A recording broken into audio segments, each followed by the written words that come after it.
Madam Chair, we are recording and streaming live on YouTube. You may begin when you're ready.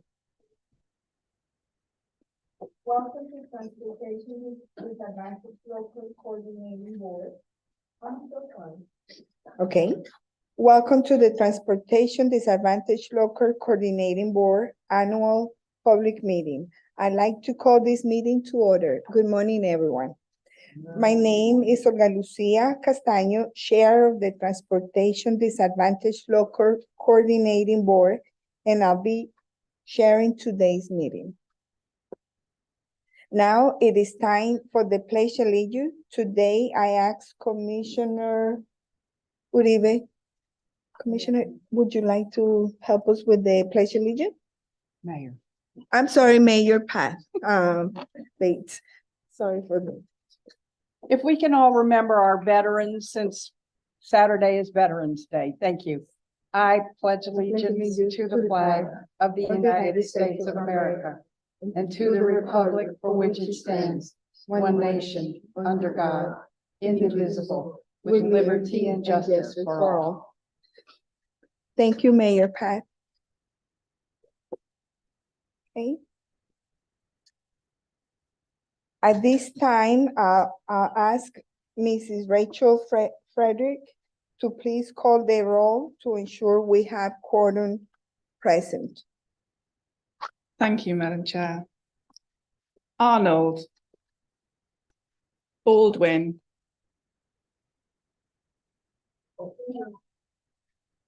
Bates.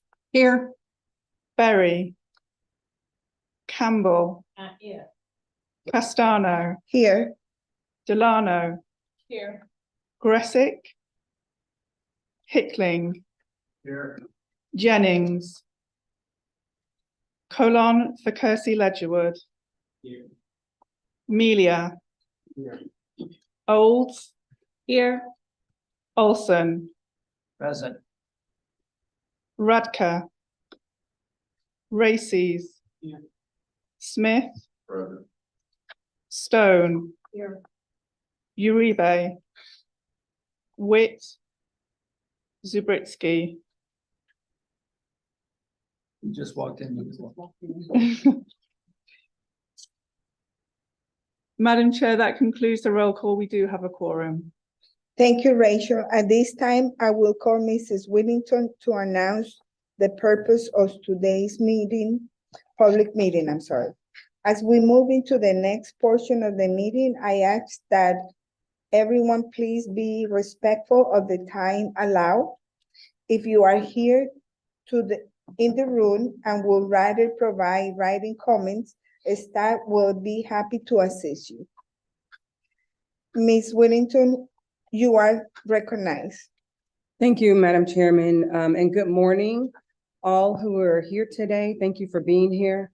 Today's events are will begin with the annual meeting of the Transportation Disadvantaged. This is a public meeting that is required as part of the Transportation Disadvantaged Local Coordinating Board's responsibilities. The purpose of the annual public meeting is to receive public input on unmet needs and any other areas that relate to the local paratransit services. Members of the public will be given an opportunity to address the board.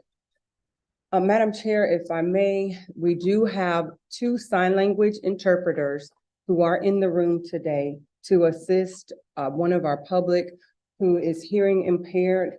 So we ask that you please make sure that when you are speaking, that you turn on your microphones and speak as clearly as you can. This will help those in the room and those who are joining us online. Today's meetings were advertised in the Orlando Sentinel and La Prensa newspapers. It was announced through targeted emails to 1,291 TD clients. These are those TD clients who had email addresses as part of their record. Reminders of the meeting were also sent out to those same email addresses. There were postings on the Metro Plan Orlando and Link's website. We used social media platform, as well as posters that were placed on all Access Links vehicles.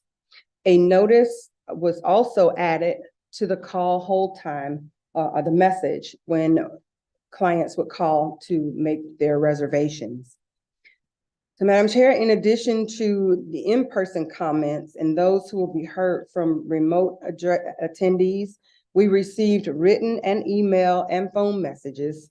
LCB members, you all have copies of those messages at your places.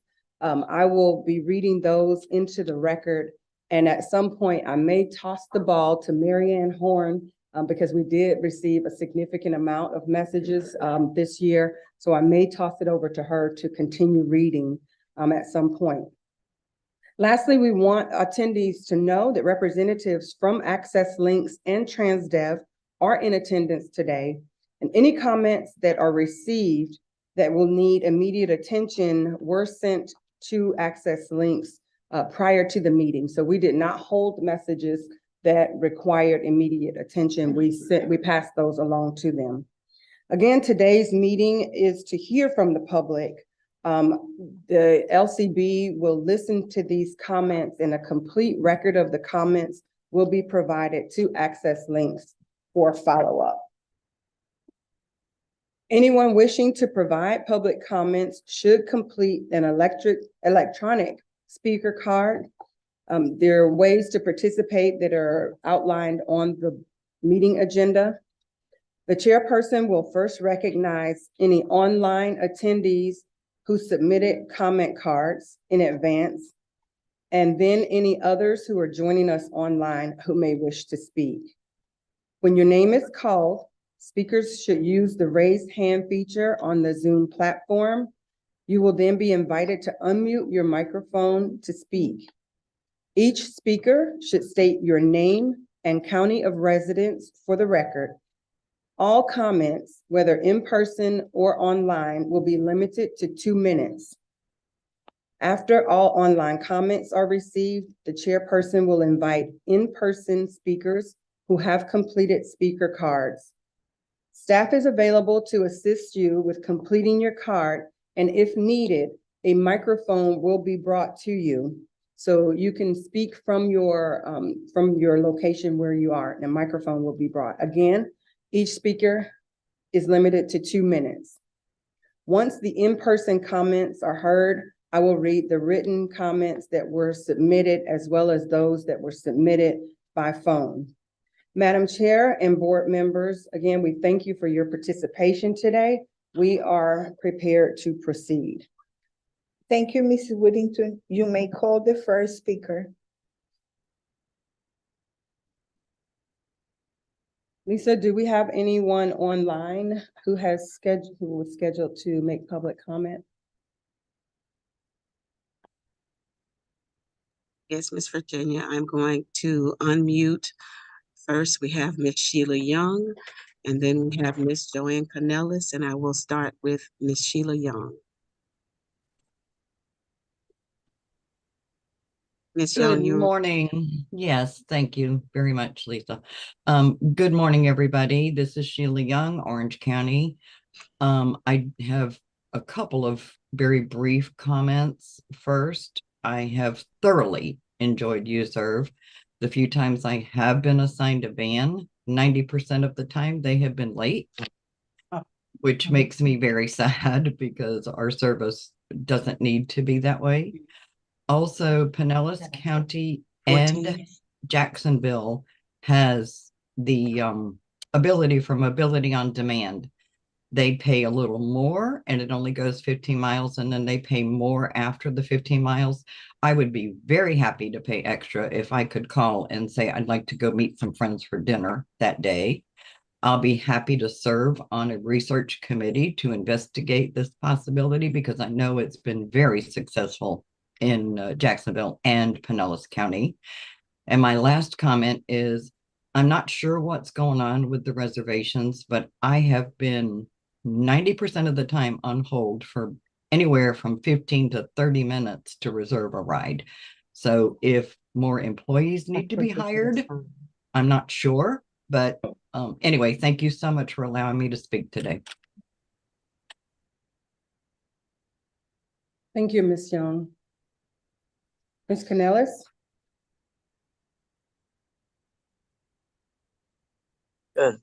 Hi, can you hear me now? Yes. Yeah, yes, I had the same exact struggle as the other lady just speak to us from. Yeah, Let me make sure. You, that's BERN. I like it. no, it's COUNELIS. Canellis. Yeah, we like to have a 24 hours bus and train service, including holidays, weekends, and nighttime. Okay. And I'd like to have the bus over there, the bus stop over there, you know, the bus over at South Country Club Road. What I tried to mention is at Estella Road that I tried to mention yesterday, the corner of the Stella Road and the South Country Club. You need to have the bus service. You need to have the bus stop, both northbound and southbound, please. Okay, but I did mention the others yesterday, of course, that I repeated today that we needed it too. Please, thank you. 24 hours bus service, including holidays, weekends, and nighttime, and every 15 minutes, but everywhere. Okay? Okay, Ms. Cornelis. Thank you, Ms. Thank- Joanne. Lisa, do we have any others online who would like to speak?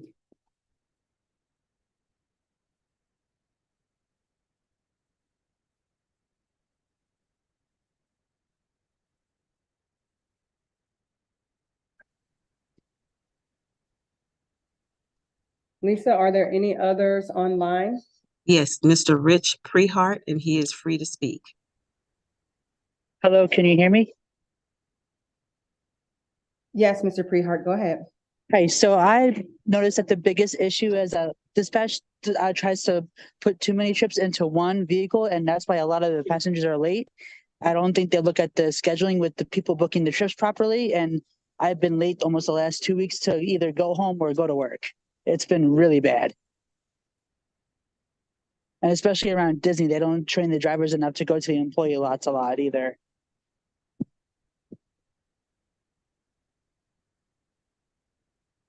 Hello? Does that conclude your comment, Mr. Prehart? Yes, I also left an email and a voice message as well. All right, thank you so much. And just so that you know, since you've made your comment online, the written comment that you made will be provided to the members. And for the record, we will not read your comment into the record because you've already spoken. But it will be made part of the record, okay? Thank you. Next commenter. Is Miss Marsha Bukala. Yes, this is Marsha Bukala in Orange County, and I also ditto what Sheila Young said about the hold times. Even trying to check on my ride, I've been on hold for 20 minutes. And if we had an accessible website to make reservations, that would help, as they keep repeating that when you're on hold to go to the website. Also, as someone who was diagnosed with cancer this year, I sometimes have 15, 20 minutes appointments to get my port flushed. So it ends up taking me way longer in transportation to get to and from an appointment. So I've had really good luck with the user when I had that option. And I would really like to also see the on-demand service, because that would just greatly help in many situations that I'm in. Some weeks I have 3 appointments a week. Thank you. Thank you, Ms. Bukala, and sorry to hear about the diagnosis. Just wanted to reiterate the same comment that I made to the last commenter. You did submit an email. It will be made part of the record, but not be read since you have spoken. Thank you for your comments today. Lisa, is there another speaker? Yes, we have Miss Tina Griffin, and she can unmute herself and she's free to speak. Yes. Can you hear me? Yes, Ms. Griffin. Okay, good morning.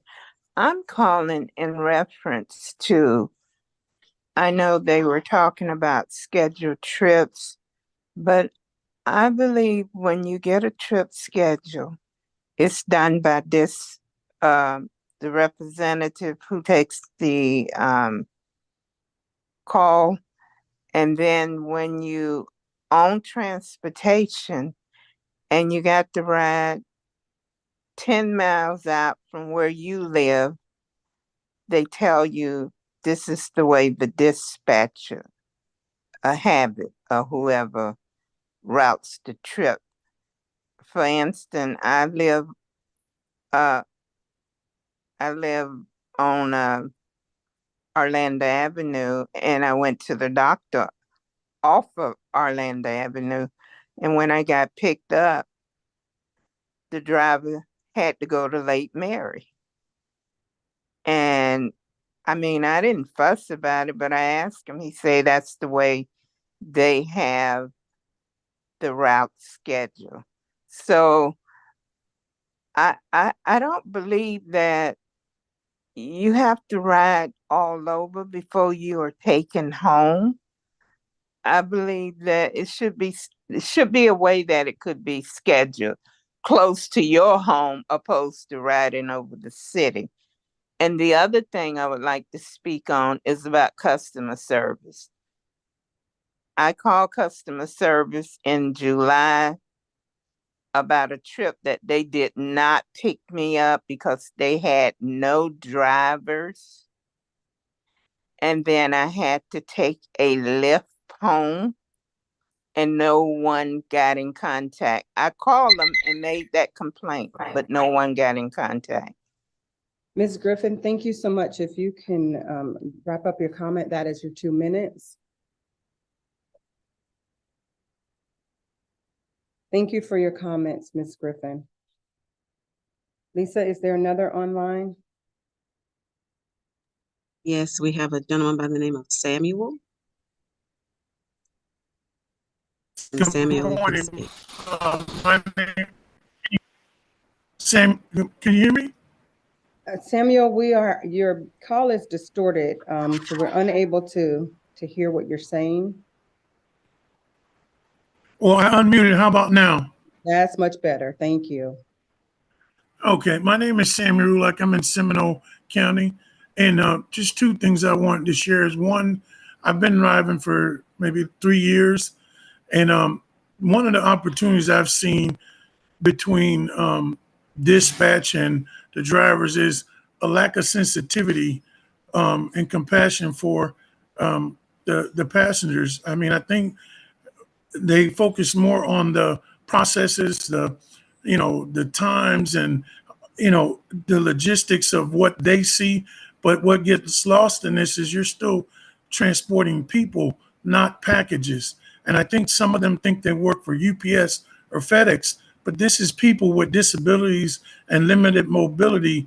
I mean, none of us are perfect and we all have days, but I think there needs, I don't know if you already have, but I really think there needs to be a greater awareness to sensitivity training for all employees, because you're not dealing with packages, you're dealing with people.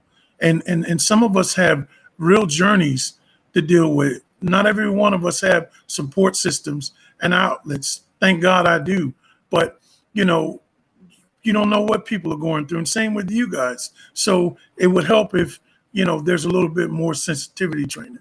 Second is, not so much for me, but, I have a lady that rides with me every morning in a wheelchair, and she doesn't sometimes have her money right or whatever. And I think one time they're always going to put her off because she didn't have the money or whatever. But, there should be a streamlining with the Paul Pass and the reservation, where you got the two systems, two different websites.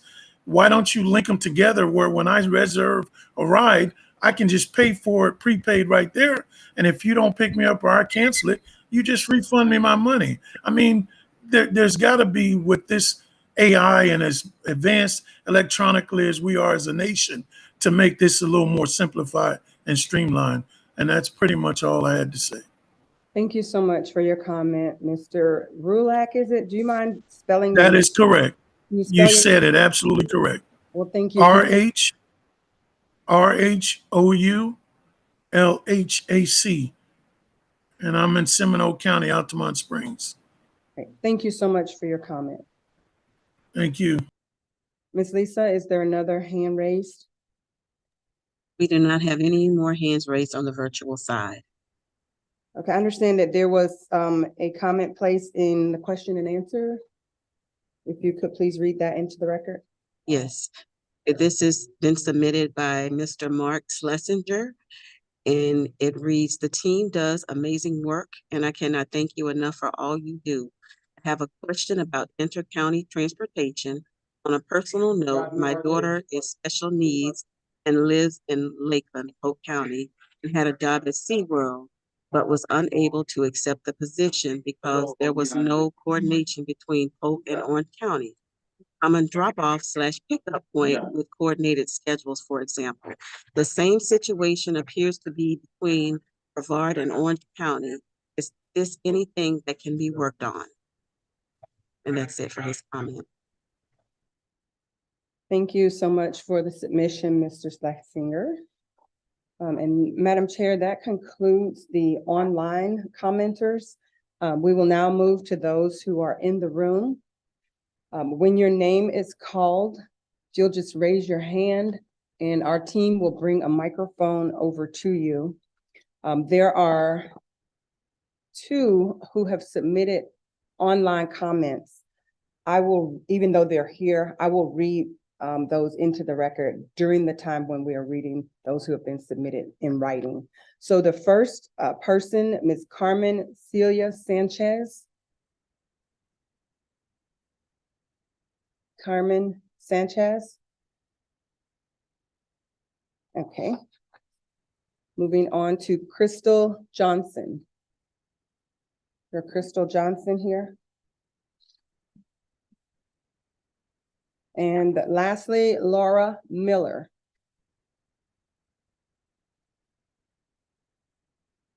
Laura Miller? Okay. Okay, then next, oh, I'm sorry, we have are you Laura? I'm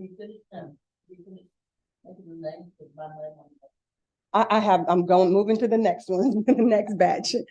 Madam Chair, those were those who signed up online. They submitted electronic cards and stated that they would be here. So the next speaker is Itzel Rivera. Itzel Rivera.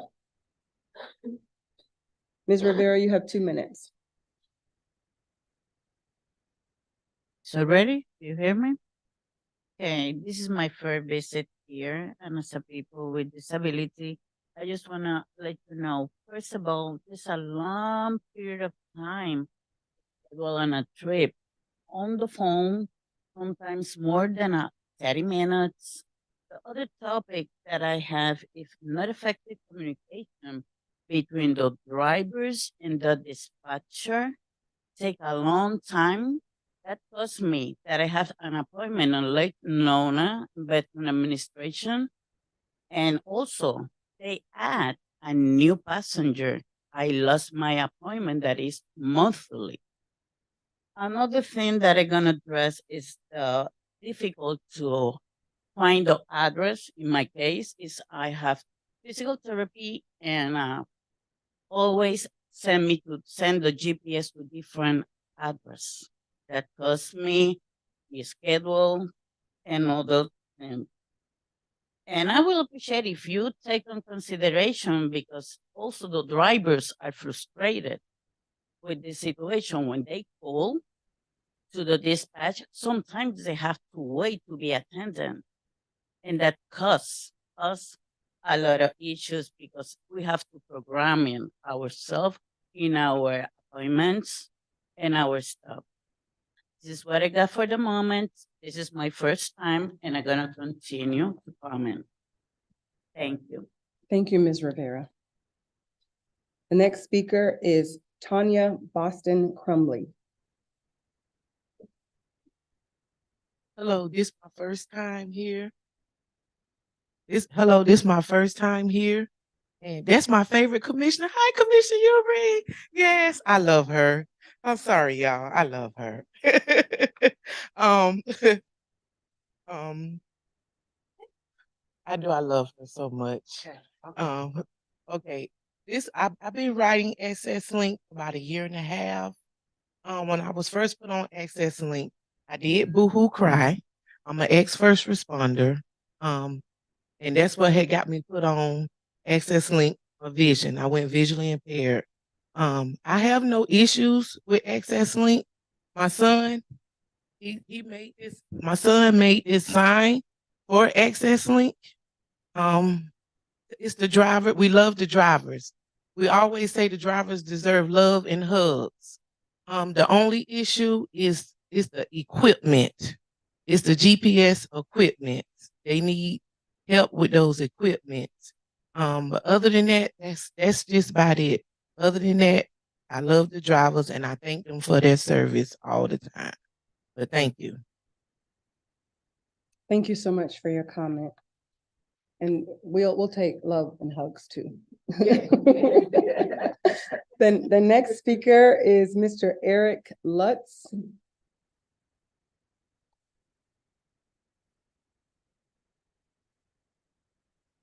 All right.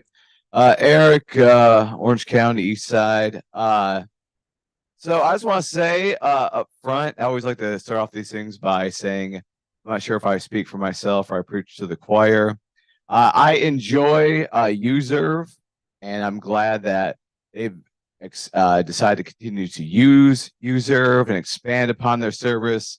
Now I can get vehicles as late as like 9 p.m. What I like about Userve is, you know, like I travel a lot, so I don't try to hide that fact. Probably between today and the meeting last year, I've probably traveled close to 750 trips. I work full time. I do a lot of public speaking engagements. I support local businesses. And the only times I applaud the continuation of that. The only time I really use the vans is on Sundays.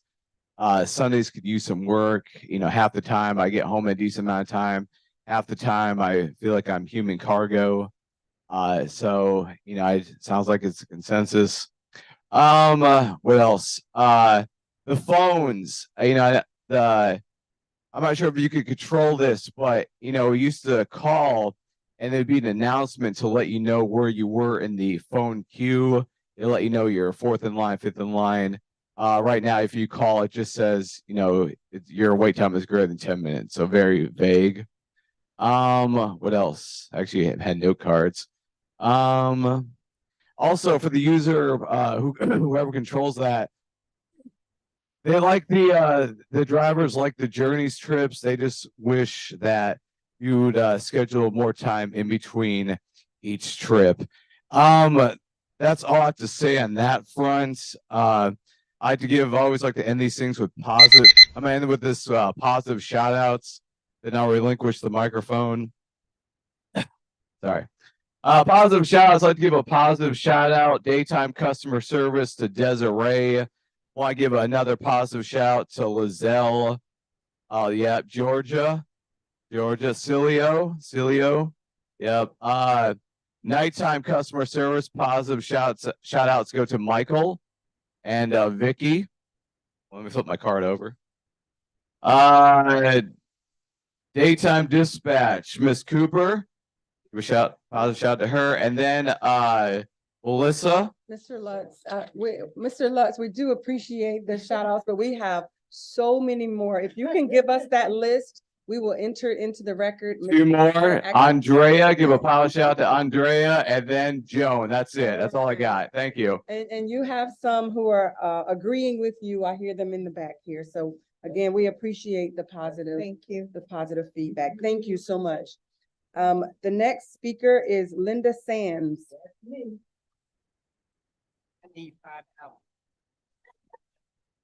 Good morning, everyone. I've been riding Access Link. I live in Seminole County and I was living in Orange County. I've been riding since 2018. I had rheumatoid arthritis. I now got my hip fixed. Thank God for Jesus. Pain is over. My complaint is that the dispatchers and the drivers are not on the same page. Even coming here this morning, the dispatchers have the drivers waiting 20 and 30 minutes to even speak to them. I had an incident on Friday. The driver came from Kissimmee, supposed to pick me up at 5 to 5:30. I got home at 8 o'clock at night because I was in Lake Nona. They had him drive past my house to go to someone else's house in Oviedo, and I live in Castleberry. That's one of the complaints. The other complaints is a lot of the new drivers. We had a veteran driver today. Most of the veteran drivers are very submissive to the customers. The new drivers have attitudes, very nasty, very arrogant when they have to pick up more than one passenger. The GPS is from the 1930s. If you have to go 2 blocks, it takes you 4 blocks and then you have to make a U-turn. Doesn't make any type of sense. The customers is on the van directing the drivers how to take us to and from. And like the lady said, we miss a lot of appointments. I have missed a lot of appointments. I live in an apartment complex in Castleberry, a 400 unit, and the GPS takes them way to the back to the office. I have other drivers that have picked me up from the resident, directing the driver how to take me to and from. It needs to be fixed. This is my last comment. When you call Access Link to find out how many miles your driver is, you're on the phone for an hour. The customer service person cannot talk directly to the dispatcher. They're on the phone telling me, I gotta hold on. I don't know. I don't know where they are. So yeah, I think it needs to be fixed. They need to step up to 2023. Thank you for your comments, Ms. Sands. The next speaker is Migdalia Falcon.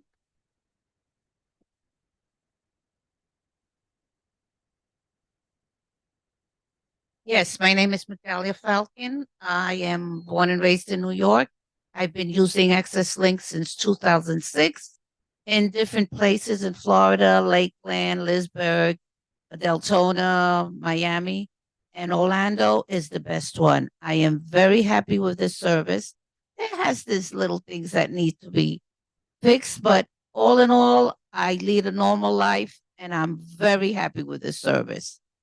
And that's it. Oh, just one negative thing.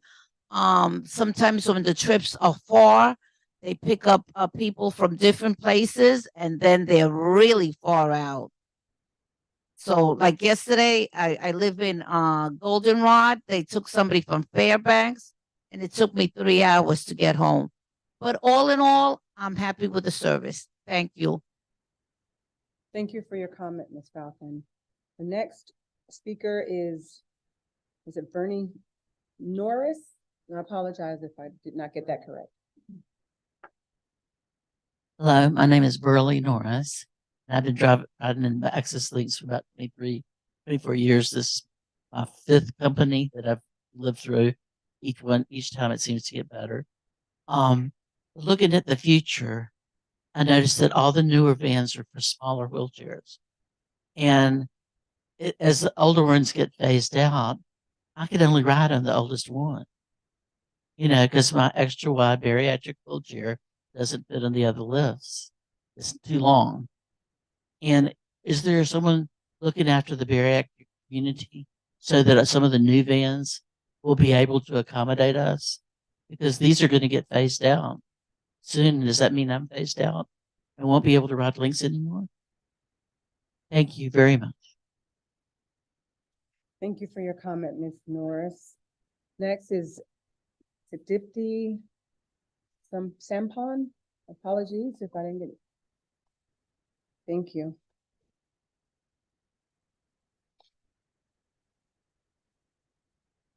Hello, good morning. Thanks for giving me a chance to. My name is Dipti. I think everyone knows me.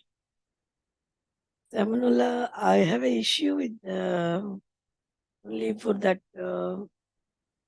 long time customer service waiting after. And also sometimes we don't get any dispatch when we call. It's not responding from the dispatch. I don't know why. And DPS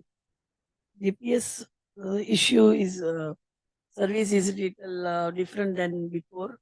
Sometimes it goes on the wrong direction and driver don't listen. They said they only use their or your links submitted that device only. And one day they dropped me at that office, dispatch office. Miss Jenny at the night time, 11 o'clock. And Jenny helped me and she find the driver. No, there was no driver there. So some of the maybe manager or someone who dropped me my home. Me and my son disabled both are. And then I need to know that about Samanola County connection from Walla to go to the Wallus. That you've exceeded your time, Ms. Sampan. Thank you so much. And if you want to submit the rest of your comment in writing, our staff is here to assist you with that. Thank you. Thank you. The next speaker is Mr. David Bottomley. David Bottomley, 50-year resident of Orange County, 30-year spinal cord injury. I made this comment yesterday to the board of Metro Plan. So Commissioner Rebay and Mayor Bates, hopefully this will be a little bit different. The watch I'm wearing is a Garmin Instinct watch, and I've been getting out to parks and looking how wheelchair friendly they are. I look at Alcoy Park, which is right around the corner from here. Good on Gore, hang a left, and on the dead ends into it. Right on the left-hand side, there's a very, very old, for lack of better words, nemesis, a concrete bench at a bus stop. That is not ADA compliant. The late Dean Perkins tried to bring that out to our attention decades ago. In doing research on just this one stop, I have contacted the city and also links on this respect. The new updated Florida statute 337.408 states explicitly it is up to that local municipality in which that bus stop is to make it ADA compliant. Theory that I got from Dean Perkins is if you put a pole in the ground, bus stop. The minute you add furniture to it, it must be ADA compliant. Now, what I mean is you have to have a 5-foot wide landing point at the curb and a pedestrian access route, preferably 4 feet wide to the sidewalk. Driving around, you will see a lot of concrete benches, metal benches that are just sitting on slab or not in anywhere, whatever. My suggestion is, and to help this crowd here with access links, make those bus stops ADA compliant so they can get on public transit easier. Links, to my knowledge, constantly, well, they have the numbers of the ship at the bus stops. They're also doing audits. Have links get with the municipalities to say, hey, we need this or don't need this, and the county can remove it or upgrade or something like that, but something seriously needs to be done. This is going on almost 30 years. Thank you. Thank you for your comment, Mr. Bottomley. Next speaker is Alma Rees. Alma Rees. Hi, good morning, everyone. Just a couple of quick comments. I know that everyone does a great job. Everyone puts effort and shows up to work, and I appreciate that. One of the comments that I have for the access to links is I had a young female driver that felt the need to talk on her earpiece or whatever the whole ride, and I said something to her, and she was offended. She said, I got you here safely. If we could educate the younger drivers, because I know young and dumb, we've all been there. But I really think that they need to understand that. Also with the neighborhood bus, I ride the neighborhood bus. Some of the drivers, one time this female driver didn't strap me in. She strapped the scooter down, but she didn't strap me in.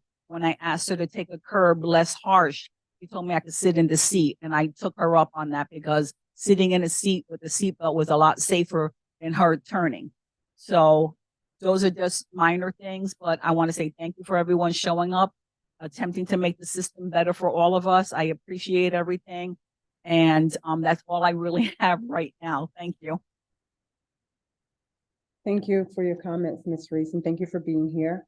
The next speaker is Ms. Daisy Rosato.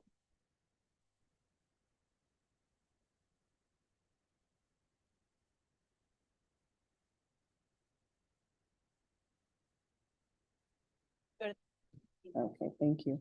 And Madam Chairman, the last in-person speaker is one of our TDLCB members, but she's going to be speaking as a Lynx writer.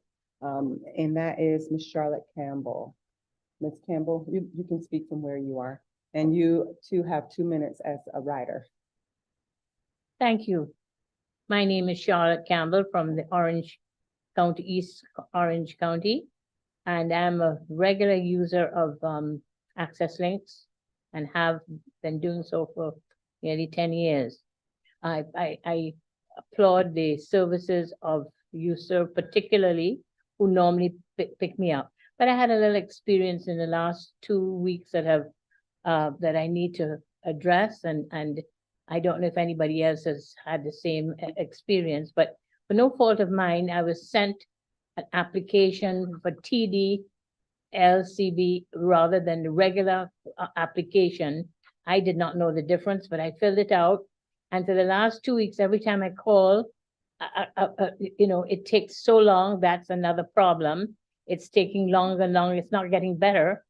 And they then have to put me on hold to find out. And first of all, they told me I was not recertified and blah, blah, blah. And it went on and on. And then by the time they then have to put me on hold to speak to dispatch, then for dispatch then takes another 20 minutes. Then they put me to the eligibility department for one trip. It took me 1 hour yesterday or day before to get a trip booked. And it's been very inconvenient. And I said it was not my fault that they sent the wrong information, the wrong form. They have since sent me, I got it yesterday, which I now have to complete. But it was, I don't know if anybody else has been sent the wrong forms. And every day the charge is different. One day it's $3.50, another day it's $2.50, another day it's $4. Yesterday was $3.50, today it's $4.50. I have no idea why it's changing. If it's constant in TD, whatever it was, they said I'm in a different category. So every time I call, they've got to check and make certain that I have been recertified, et cetera, et cetera. So that's what that's what I went through, and I don't know if anybody else went through the same thing, but I think it's something that I need to draw to your attention. And otherwise, I'm very happy with Links and happy that they're there, that they can assist all of us who need them. Thank you so much. Thank you, Ms. Campbell. And Madam Chair, we have concluded those speakers who have signed up to speak in person. And now we will read the public comments that you have at your places. Some of these I may pause just momentarily because there's some sensitive medical information that the writers have shared, so I may skip over some of that. But the first comment was received via email from Sandibel Sutherland. The comment is, Access Links has provided so many opportunities I wouldn't have otherwise had access to without this service. My employment is the biggest way that Access Links has helped me. I wouldn't be able to get to and from my work without it. I am so thankful for this service, and it has changed my life. Apparently something happened within the time between the first comment, but she did send a second email on November 1st. It's ridiculous how you can have 3 to 4 people you have to pick up and drop off before you get your chance to get to your destination. This has to be changed. Sitting on the bus for so long is a complete lack of respect for someone's time. The next email was received from Roana Bacchus. Links, Access Links, please send more drivers to us. Please keep the USERV contract going. Please schedule a ride appropriately. Comment received from Kathy Quinn. I am not understanding why I can't use above website/internet to make my appointments. I called once and they stated that they were working on the issue. I still am able to make electronic appointments. Can you advise when this will be fixed? The next comment is from Mr. Jamie Mariana. Mr. Mariana is here in person, and he is speaking through the sign language interpreters, and asked that we read his comment into the record. I called the number and pressed the customer service. However, I had to wait for more than 2 hours before speaking with a representative. I called for ride booking and experienced a wait time of over 1 hour before I could speak with someone. I called to reach Transdev Operation Management and left a message for Johanna Duran. She did not return my call to address my complaint regarding the driver's experience. AVL and MVP are outdated versions that need to be upgraded for better quality of service and smoother operation. The online booking function is not working properly, as it does not provide accurate information about my booking. I have to call the booking service to fix it, which takes a long time. The drivers do not effectively communicate with deaf riders through methods like American Sign Language, pen and paper, or speak-to-text computer devices. The next comment was received via phone message from Daniel Garcia. My name is Daniel Garcia. All members of Access Links passengers should be able to have access to the Access Links Plus membership card to ride the public bus for free. He leaves his phone number and asks for a return call. The next commenter is Jennifer Harrington, submitted an email. I have been using Access Links for approximately 2.5 years. It is definitely a much needed service for disabled individuals such as myself. Transdev is not doing a great job. The new vans are not easily accessible due to height of the vans. Step stools would help passengers greatly. I mention this because quite a few drivers are not keen on getting out and assisting riders. Dispatch no longer calls riders when the driver is running late, which is in no way the driver's fault. Routing of drivers is crazy, i.e. downtown Orlando to Sanford and back to East Orlando. Keeping drivers in a particular quadrant with an overflow driver or drivers for long trips makes more sense. One doctor's appointment for me is 4 to 5 hours of wait and transport time. Time to call and schedule appointments is horrible now. It can take 30 to 45 minutes for someone to answer a call, and many times I have been disconnected after 30+ minutes and have to call back and wait again. I am very grateful for this service, but I'm starting to feel like because many riders have no other option, Access Links mentality has become take it or leave it. We may not have any other option, but we are still human beings. Follow up to the previous email. I called and canceled a trip for today, both pickup and return. Driver arrived at my home. I explained that I canceled the trip or trips. Driver stated that it was still showing on her manifest. I then called to make sure the trips showed as canceled, was transferred to prompt 3, was told yes, shows canceled, will not be a no-show. No cohesiveness between departments, all at customer's expense. Follow up from, this looks like a duplicate for Daniel Garcia, so I will skip that one. The next commenter received via email from Moises Ramos. Greetings. I do not know if there's a specific way I have to send the comment, but my comment and questions is, why must passengers be on long trips just because a driver has to get miles on him or her? I live 10 minutes away from my job, yet I get picked up and we go to West Vine Street, Kissimmee, where my job is located, and we pick up someone and then go to Disney? Why couldn't they just drop me off first, then go to Disney? Hence, I understand somehow you guys put miles on drivers depending on passengers, as I was told. But why must we, the passengers, go through long rides when we could have been dropped off first? Thank you. I will try to join the meeting, the Zoom meeting, and ask some questions. Next comment received from Jennifer Rensetter via email. To whom it may concern, since October 1st, 23, I have been having bad experience with Access Links. Before this date, I was on U-Serve about 99% of the time.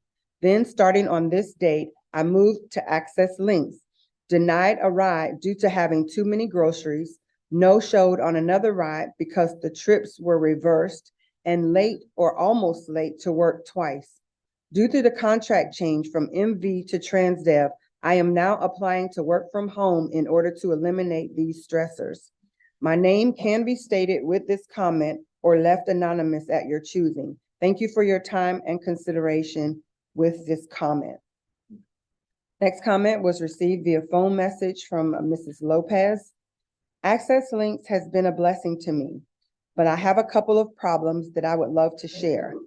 Problem number one, I go to dialysis and dialysis is priority. And often I get late to dialysis because someone adds a pickup on the list in between my trip already scheduled for dialysis at the right time. The person forgets to realize that that's going to set me late. And the add-on is not medical, it's usually to the store, like Target or Publix or something. I think they should look into that if someone adds to the schedule ready-made, they need to be aware of the change in both traffic and schedule. There was already a schedule on time, now messing up the schedule. Please don't mess up the schedules for medical with add-ons. Another problem is of the drivers sometimes to drop me off being late, and they don't let us know the driver, or they don't let the driver know who is going to pick me up. The driver doesn't want to wait 10, 15, or 20 minutes, and so I have to cut down my treatment. And after 2 or 3 times cutting down my dialysis treatment, I always end up in the hospital because of that. So if there's a way to let the drivers know, or either tell the driver who is going to pick me up that I'm going to be late, or notify one of you guys to let the driver know that needs to wait for me. So I need those 2 things. It doesn't happen often, but it happens often enough to cause me problems and anxieties and all kinds of stress. So I would appreciate if something can be done to help those 2 problems. Thank you very much, and God bless all of you on the job that you do. The drivers always are good people, and some of them may be new. I have 3 doors to get into my house, and sometimes the new ones refuse to open the door and help me get at least into the porch. And with a wheelchair, it's very hard to do. It doesn't happen often either, but a little help goes a long way. I appreciate you guys doing a great job and having a good attitude. Thank you very much. God bless you. Next comment is received from Marcel Slowly. I may be mispronouncing that, S-L-O-L-E-Y. Hello, thank you for this service. It's very helpful. Some opportunities for improvement for Access Links include inability to change pickup or drop-off location on the same day, even with several hours notice. Not able to call in advance to cancel the trip before customer service hours of 8:00 a.m. If unable to cancel within a certain time frame, you will be considered a no-show. Enough no-shows can result in the suspension of service. No immediate turnaround on a trip. For example, walking into a building and out within 3 minutes and have Access Links ready to get you back on track.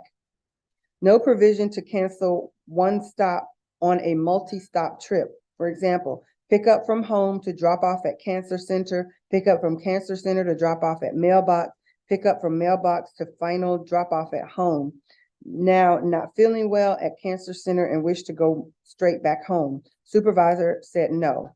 Either patient gets left behind at Cancer Center and have to find a way home or continue with the planned trip with no flexibility. So while unwell, patient had to travel to the mailbox, stay there until scheduled time 1 hour later, then wait to travel back home hours after cancer center pickup. That was horrendously inhumane to a vulnerable, suffering taxpayer of society.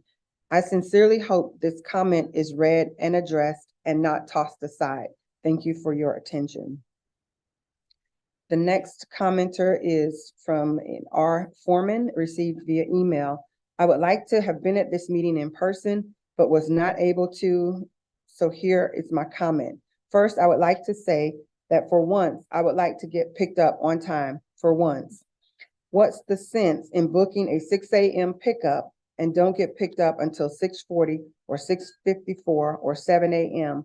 and that is supposed to be okay? I have been extremely late numerous times. I have been reprimanded for being late. When I call to book a ride or check on a ride, I've been put on hold for more than an hour, which I feel makes no sense. I also feel that I should not have to sit on a bus for more than 2 hours, picking up and dropping off other people. That also is not right. I understand that it's a shared ride, but that's just too much. I also feel that it doesn't make sense that I get picked up, then taken to the opposite direction to pick someone else up, then go back the other way. And here's the best one. One day, a driver was going to go past my house to pick up someone, and I had to argue with him that he was not going to pass my house. I was not having it, and now you tell me if that's okay. He had to call dispatch for them to tell him to take me home first. Two more things. First, your dispatchers lie a lot about where the drivers are, and they lie if there really is a driver on the way. Second, some of your drivers are not that reliable either. I had one driver tell me that he was inside my complex, but didn't look for my buildings, but took the person that was on the bus to their drop-off and then came back for me at 6:40 a.m. when my pickup was for 6 a.m. I've had drivers pick me up later just to pick someone else on time. I have a lot more to say, but I'm going to leave it at this for now. The next comment is Mr. David Nathan, and I'm going to ask Marianne if she'll get ready after this one. Mr. David Nathan submitted by email. I have 4 areas of concern that I would like to share with you today. Transdev uses certain Chrysler and Dodge vans that are very difficult to access for travelers not in a wheelchair. The passenger seats are elevated, making it challenging for riders who are either short in stature or those with strength or mobility issues. The vans do not carry step stools that would help the riders both enter and leave the van. I usually ask the drivers to let me use the wheelchair ramp in the rear, but that has its own challenges. The floor is not flat with number of depressions, and one also has to work their way around and between the seats. Also, the ramp may not be available due to the presence of previously loaded wheelchair patients. The drivers are aware of the difficult situation and are always helpful in assisting me to enter and leave the vehicle. I would strongly urge each of you to try and enter and exit this type of vehicle for yourself. Step stools should be provided to assist the passengers as needed. Another area of concern is the 2-hour drop-off window. This is quite a long time to ride for those who have just endured a long or painful medical procedure. And they explained their procedure of having received procedures that last 4 to 5 hours. Spending a couple of additional hours riding the vans can be rather uncomfortable. Additionally, those passengers who use this service for grocery shopping have to deal with refrigerated and frozen food melting. This window needs to be shortened. Next, reaching a dispatcher when there's an issue is also a challenge. The hold time is usually 20 to 30 minutes. I've had problems when my medical appointment ran an hour late and I missed my pickup. Add the long hold time to the time the dispatcher needs to coordinate a new pickup with an already scheduled van, and you have a long wait to get home. The last time this happened, I did not arrive home until 7:15 in the evening from an afternoon appointment. We need additional dispatchers during the prime pickup times at each drop-off, I noticed the driver spending time filling out paperwork by hand. Access Links has done a great job with continual improvements to the web access site. Could this paperwork be digitized also? And I'll turn it over to Mary Ann for some of the comments. Thank you. The next commenter is Laura Miller, who submitted this by email. She says, "Thank you for allowing me the opportunity to speak to you all today. I would like to share some of my personal experiences with Access Links over the past year in the hopes that Links may hear my issues, concerns, and suggestions as I advocate for positive changes to current processes and the mentality of the company. A year ago, I was approved to ride the Links paratransit service for people with disabilities. I was diagnosed with severe neuropathy in my legs, and shortly after, I became unable to drive. I had been utilizing Uber prior to riding with Links, but the cost was astronomical, and I just could not afford to keep using this service daily to get to and from work. I was so grateful to be approved for the Access Links ride, but my elation was short-lived when I realized how Links treats their customers. Access Links habitually causes me daily stress, anxiety, worry, even disbelief at times by the way that customers are treated and never heard. Within 2 months of riding, I had already begun calling to file complaints on some of my personal ride experiences. As I continued to leverage this service, both quality and communication have been in continuous state of decline. There are several issues I have experienced with Access Links throughout the past year and have vetted my concerns to customer service on numerous occasions with minimal reciprocity. Here are a few examples of the most frequent issues that I personally experienced.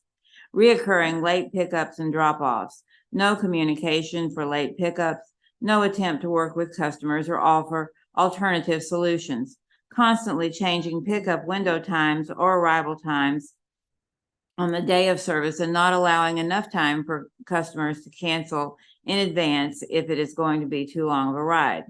Logistics planning that is not conducive to the route.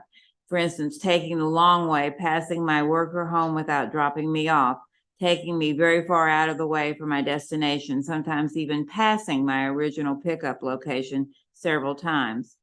Driver's navigation systems being not accurate or being very confusing, causing extra U-turns or pull-offs, adding extra time to the trip. To allow for the disastrous accommodations, I now schedule my trips so that I arrive approximately 2 hours in advance of my work start time, just to avoid being late on any given day. Facilitating a ride to get home presents all of the same challenges and the barriers. I have attempted to reach out through multiple channels, calls, emails, within the past year to propose viable solutions and alternatives that would not only benefit myself, but might improve the service for other riders. During every communication, Links has given me nothing but excuses every time. I call to reach a solution or ask about ride status for late rides. The most used excuse is, always we are short on drivers. Honestly, this does not surprise me at all. If Links treats their drivers anything close to how they treat their customers, no wonder driver retention is so low and turnover is so high. I would never endorse or recommend a company like this. There is a general lack of respect and care for disabled individuals, poor discernment and planning of routes, minimal help from dispatch, just to name a few. Another frequent excuse I encounter is our computers generate the routes, we have no control. Has there ever been an afterthought to look at the routes that are generated? Has any consideration been made to analyze route proficiency and data? Is the logistics planning software kept up to date with frequent updates? My reasoning for questioning this is because on many occasions I am driven to the complete opposite direction of my destination, recirculate past my original pickup spot multiple times, or pass right by my final destination several times. Many drivers tell me they have to stick to the routes and that reaching out to dispatch will take a long time to see if they can drop me off first. So I figure this is why they are unable to stop if passing right by my destination location. I do not blame the drivers at all. Many are very kind and do try to help as much as they can. However, they get no support from headquarters or dispatch. Additionally, if Links is short on drivers, wouldn't an initiative to streamline route efficiency be made to ensure no backtracking, repeat routes, or going out of the way for the sake of time constraints? My thought process is that dispatch should be readily available to answer the drivers, but they are not. I have sat in a vehicle many times waiting for dispatch, and it can take anywhere from a couple of minutes to 20 plus to answer their own drivers. Once dispatch finally does respond, they are extremely rude and offer limited help to the drivers. I live 22 minutes away from my work, and often it is at least an hour to get to my destination. Some trips that last an hour and 30 minutes or sometimes 2 hours exacerbate my condition and stress levels, which ultimately segues into excruciating pain. It is extremely discouraging and dispiriting to wake up each morning in severe pain, force myself to crawl out of bed, get dressed and ready for work, only to find the ride is an hour late, or working a long day only to find the ride is halfway across the county and will not get me until the rest of my coworkers are probably already comfortable at home. Absolutely nothing makes sense with this company, and it is extremely frustrating and disheartening to have to put on a brave face each day. With the lack of cooperation from my only lifeline to and from work, I am unfortunately forced to rely on Access Links to take me to and from my job each day. If my employer ever decided to be more stringent on my arrival time and attendance, I would be out of work. Access Links is hindering not only mine, but other clients' livelihoods. This is highly inconsiderate and illustrates a lack of care from the company as a whole. I wonder how the employees at Links would like it if they had to ride their own transportation service. Imagine your mother, sister, or good friend being put through this routine daily. I believe it would invoke some true perspective to make the positive changes desperately needed by Access Links.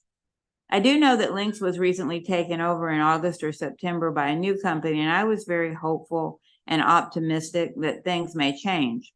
Unfortunately, they have not. In many instances, they have become worse. The new company purchased an entire new fleet for their paratransit customers. However, it is obvious the clients were not kept in mind, as the vans have very high blocks inside to step onto or over when getting in and out. How is an elderly person or someone like me with leg issues supposed to climb in?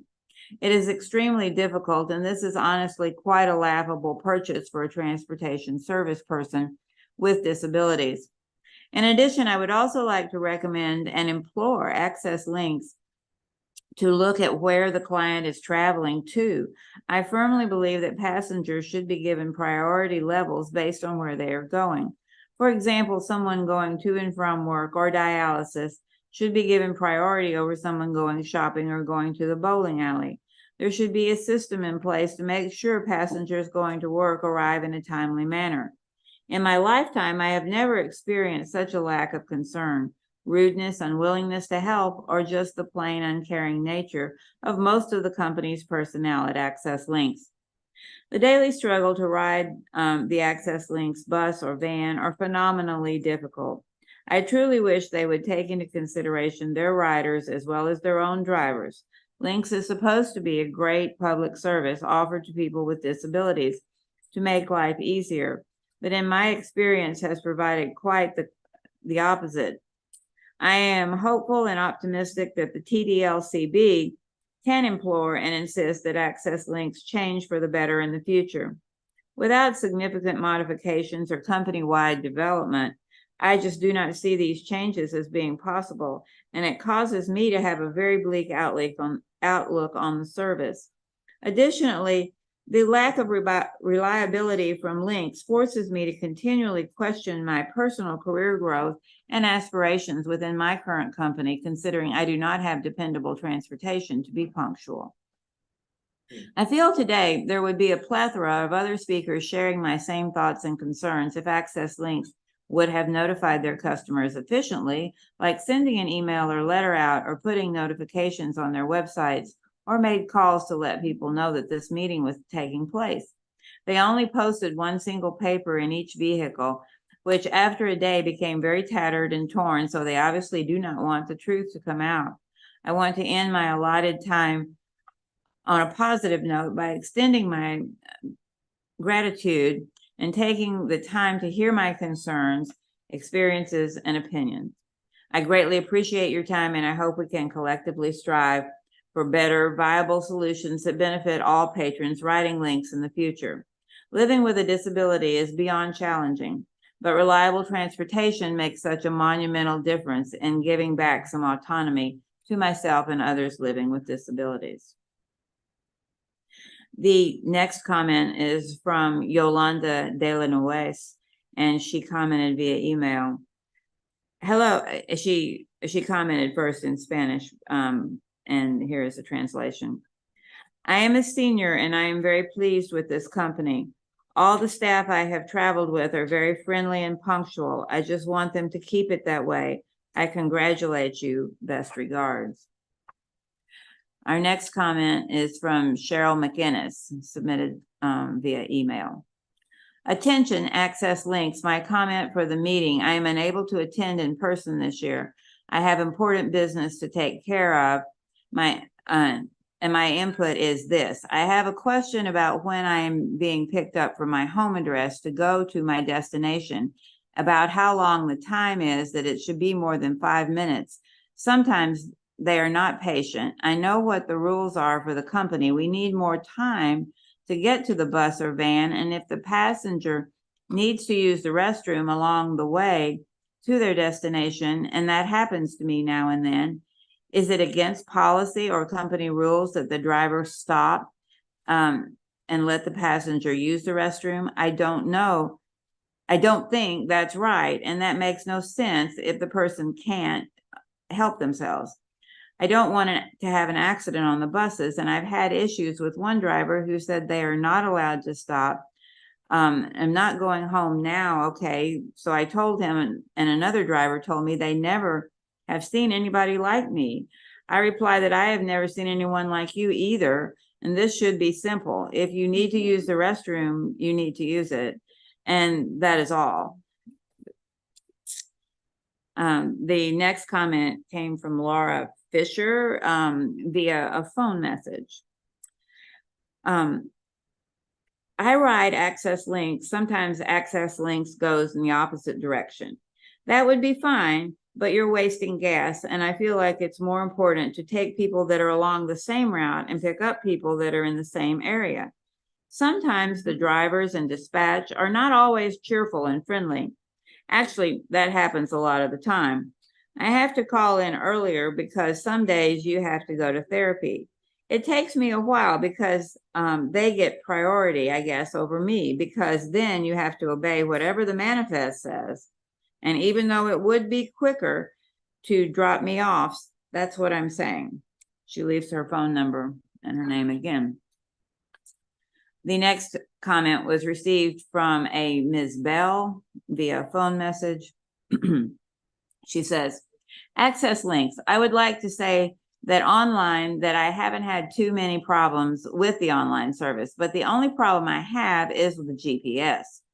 It's a little outdated. It may need to be updated. So that's all I have to say. From 151, I'll say it's a 4. 1 to 5, I will say it's a 4, which is good, but the GPS needs to be updated. Thank you. The next commenter was Ms. Janine White, who commented via phone message. In reference to it's a family member or someone else who uses the service apparently. She says, I am so glad that Link service exists, but there are times when they are late taking him home from work.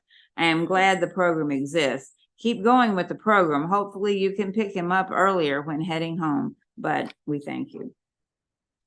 The next commenter is Doris Ingstrom, who commented via a phone message saying, I have been riding Access Links for about 2.5 weeks, and I'm having radiation, so I will be riding steadily for 3 more weeks.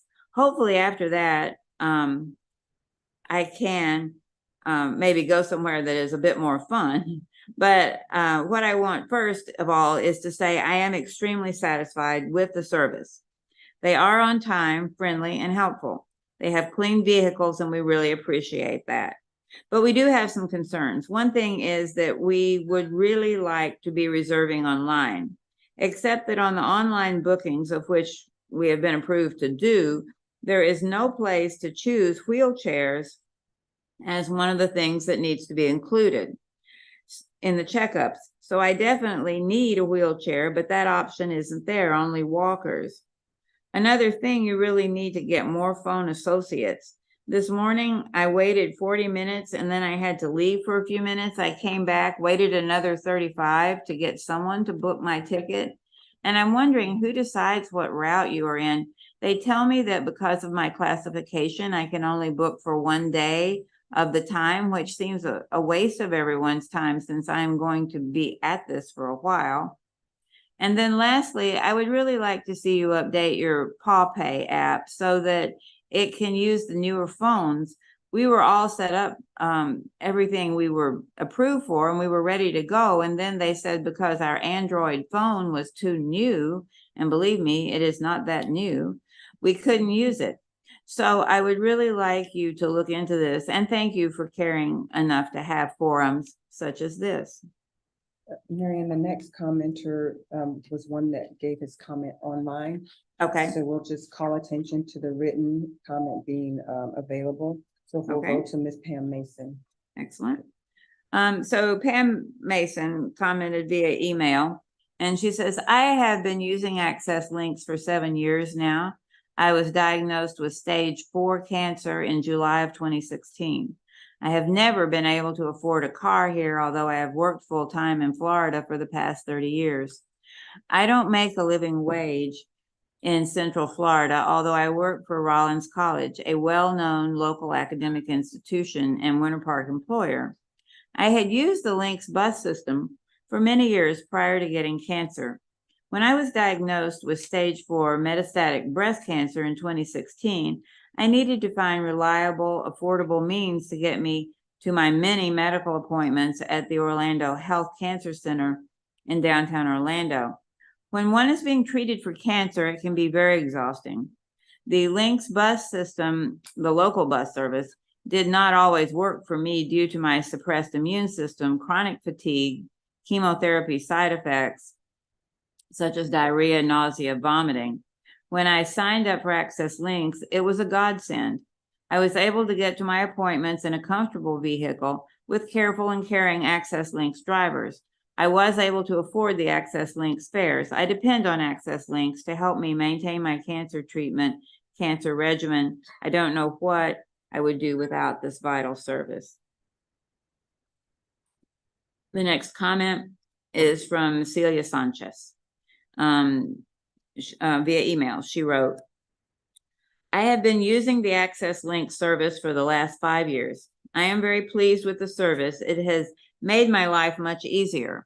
I appreciate how you are continuously improving it, but since I have the opportunity to provide some input, I would like to make 2 suggestions. There are some errands that I know in advance that I will have done in 5, 10, or 15 minutes, but I still have to coordinate the pickup trip for more than an hour. Is there any way that the system can be changed, allowing us not to have to wait longer than is really needed? There are other situations where I don't have an idea how long it will take me to be able to finish, so I have to coordinate my trip for a specific range of time. Is it possible that if I am done earlier, I could call you, and if the driver that is assigned to pick me up is available, he or she could pick me up earlier? Thank you very much for the opportunity. And then I believe the next 2 people commented, and I can take over if you want to switch again. No, I'm okay. Okay, great. So I'm on a roll. So next we come to Coco Adams, who comments via email. And she says, the new partnership Access Link service has with Transdev is very nice. Finally, you can be picked up from your starting point on time and arrive at your destination on time. Thank you. But the 2 dispatch networks are not connected. Any notes, instructions, or actions done on the Access Link side are not seen on the Transdev side, 2 different systems. Transdev and some of their drivers are aware that their Dodge Caravans are way too high for people to get in and out of, and the seats wiggle and wobble when you're trying to get out. Not everyone wants to use the back door ramp if they're not disabled or in a wheelchair.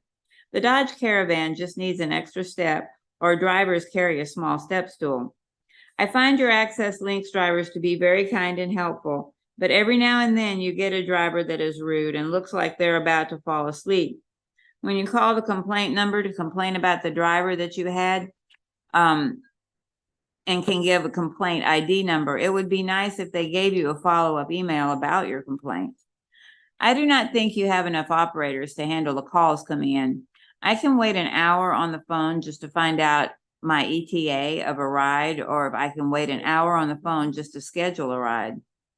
I hear most of your drivers always complaining about add-ons.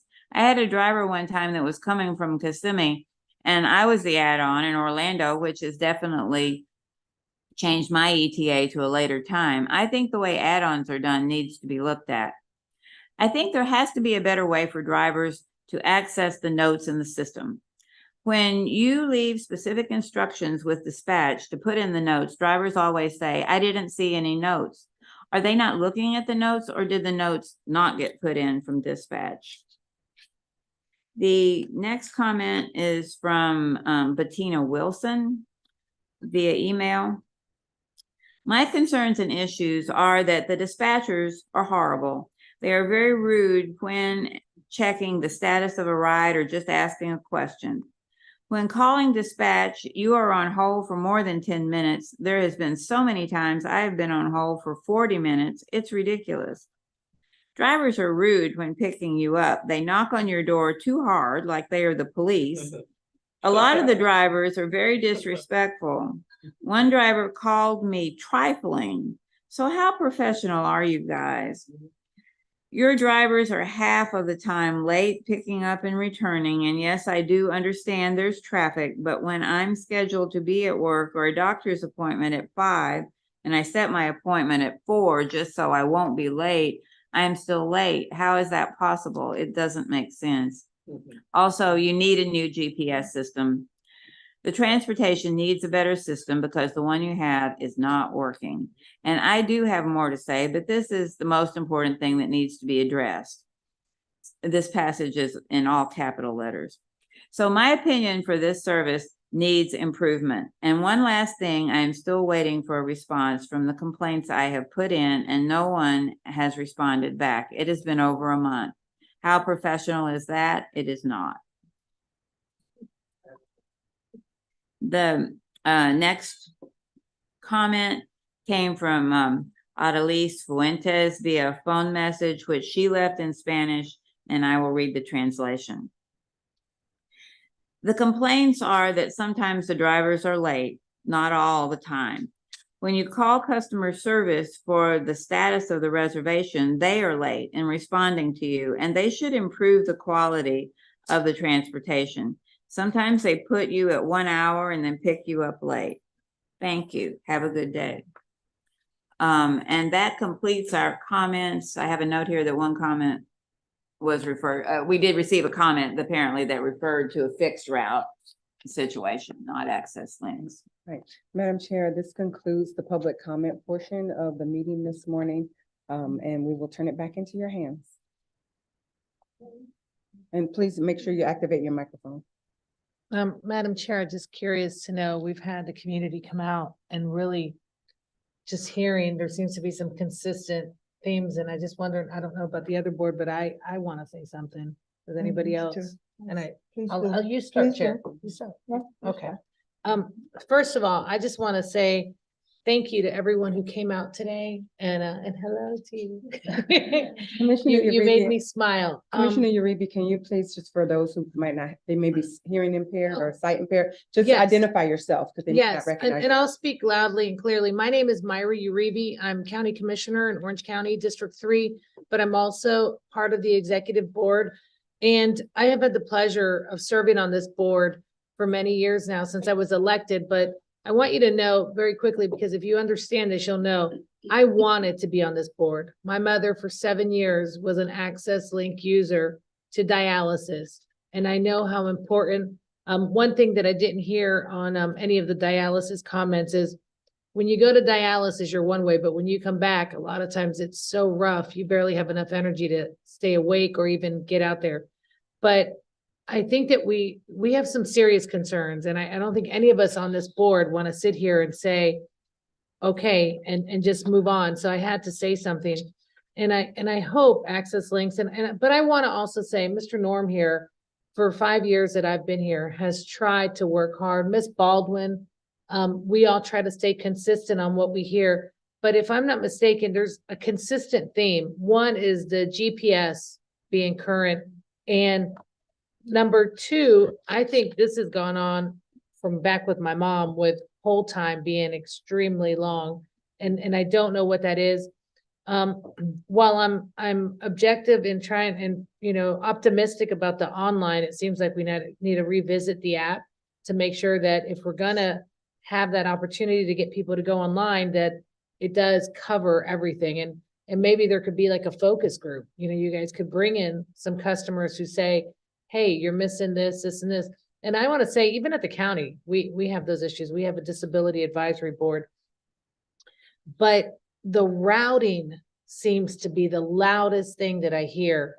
And when you hear that, hey, I live right down that road, but we stayed on this road, and hey, we went multi-counties. There's just so much technology now that I hope, like I say, I'm just going to speak for someone on dialysis. My mom would come just barely even able to hold her body up. And when you've got to take an hour or much less, wait and sit, because if you're late, you're going to be late because you need to have your dialysis treatment. We've got to do that. And then I worry about the dispatch driver communication. That seems to be very, very consistent. And then I don't want to be judgmental, but when you go to work and you have a doctor's appointment, and any of us know when we're late to a doctor's appointment, they'll either charge us, cancel us, or we'll get there and they'll say, you got to be rescheduled because you've been missed. And so I feel like medical and work should be a little bit more of a priority than I'm going to go Publix and go shopping. While going shopping is important, you get to work late, you may not have a job when you're continuously late. And if you go to a doctor and the doctor's office never calls and say, hey, you're late, where are you? No, you come in and they're like, sorry, you missed your appointment. And the doctors see like 50 people in a day now. So I would like to, my kind of write up on this, and I hope some of my board members agree, the GPS and the trip planning has to be like a number one priority. I think that would be it. The long holds could help if we update the online. The online could help that. But the dispatch and the call center, when they can't communicate, that seems really big. And I really think we need to visit optimal riding when you want to go somewhere, which is okay to go to the movies and go bowling. But when you got to go to the doctors and you got to go to work, your stability of your future is at hand there. Especially, trust me, none of us like to go to the doctors. We have to go to the doctors. It seems like the more interesting we get in our years, the more we have to go to those. So I just want to say, we hear you. And I think Mr. Norm hears you. The vans, if people can't get in, and we know arthritis and damages in their body, not being able to move the way they could, and wheelchairs being able to get in and get out are super, super important. And you may need to talk to the provider and be like, where are we on this? Because we could be missing the boat. Because I know it's got to be bad if they come and you can't even get in. And then they just left. Yeah. So thank you all. Thank you all for caring enough. Thank you all for standing up enough. We hear things, and Miss Baldwin does a really great job at sharing so much with us. But to have you in front of us, to hear your story, to read line by line these emails, all of us are affected. All of us are affected, because I say, if it were my mom, I would be right over there with you. And if it's one day me, I would be right there with you. None of us know our future. Yes. And I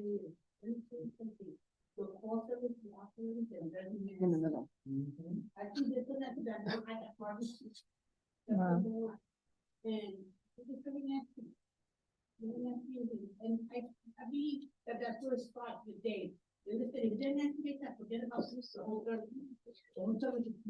the team is a better team help consultant on the state of Harvard. Okay. You shouldn't have to be talking to people and asking dignity. Yeah, dignity is number one. You all deserve dignity. We all do. Yeah, but thank you all. And I just wanted to say that, and we hear you, and we're gonna keep advocating, and I'm gonna carry this note in my purse so that when we come back to our next TDLCB meeting, when Mr. Norm gives us an update, we'll remember all the key points and the consistent point. It was consistent by what you Yes. said and what we read and what we heard. It was like you all knew each other. So thank you. Thank you so much. Thank you, Commissioner. Thank Uribe. you. And just know we love you and respect you, and we're gonna do everything we can to help. Yes. Madam Chair, Do we have any other commissioner, any other person that yes, would like to? to make your a left, comment? Commissioner. Commissioner, Ms. I just want those in the audience to know that many of us who sit at this table also use the service. So we understand much of what you said. Last year, when we heard some of these concerns, we established an ad hoc committee to look at these issues. And we were led to believe that things were better. Well, obviously, maybe they aren't better.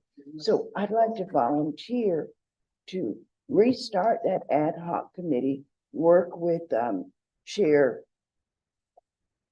Say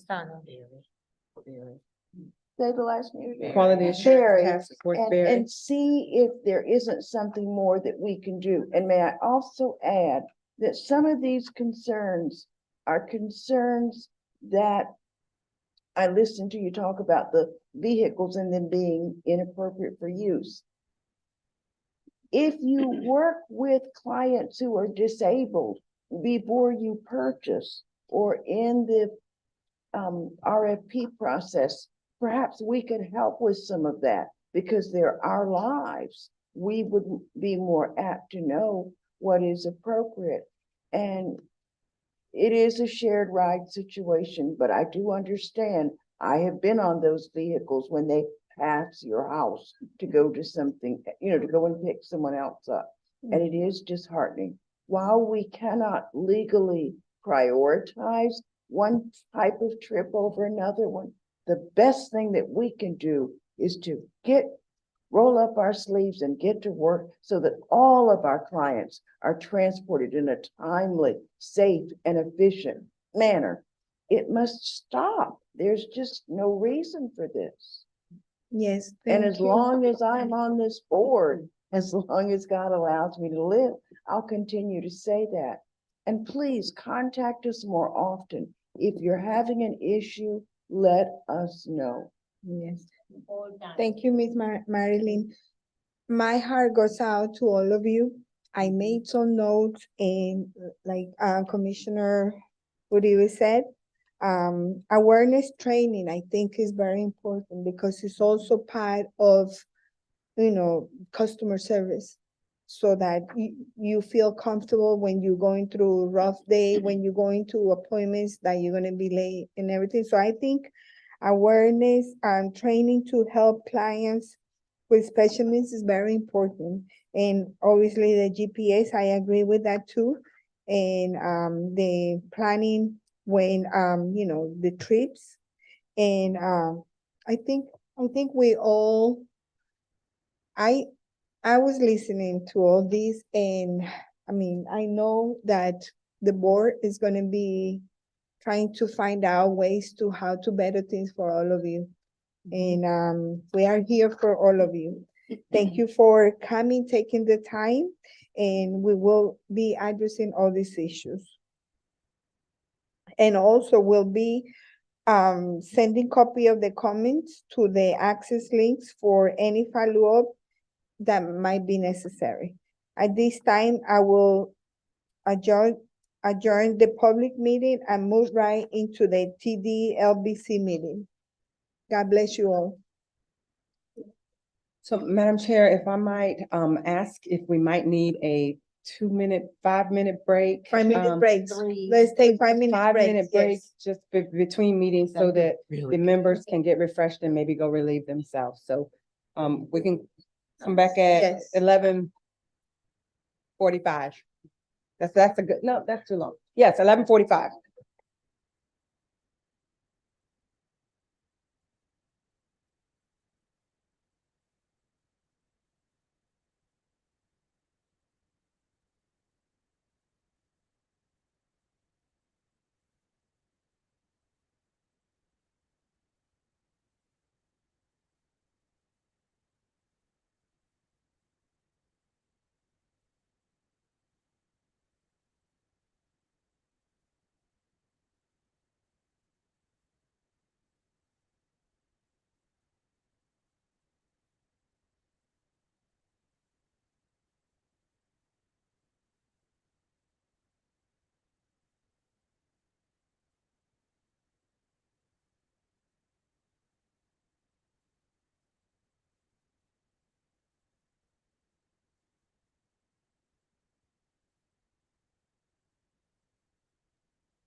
Well, we already had that recess and after hearing all the comments, I'm sure we will be trying to find ways to better the services. We are back in track with the meeting in order. And Madam Chair, we can skip the pledge and go Okay, directly yes, into we will. the comments. Okay,